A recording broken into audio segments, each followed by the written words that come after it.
একটু চা হবে? এই নাও লেবু চা খাও। একটু সময় দাও, সবকিছু ঠিক করে দেব। আমি তোমাকে বলছি যে কিছু ঠিক নেই, এসব নিয়ে একদম মন খারাপ করবা না। এই জীবনে আমি তোমায় কিছুই দিতে পারিনি। তুমি না একটু বেশি বেশি তাড়াতাড়ি চা শেষ করে অফিস যাও। তুমি কি রেডি? হ্যাঁ আমি রেডি, চলো।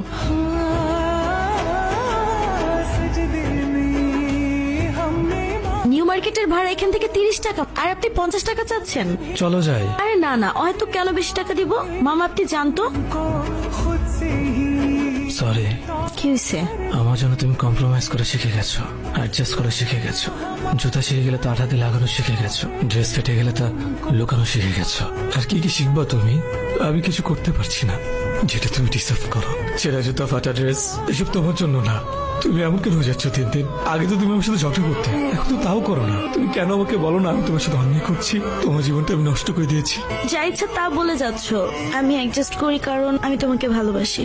তুমি শুধু পরিশ্রম করে যাও, আমি আছি তোমার সাথে। তুমি শুধু হার মেনে নিও না।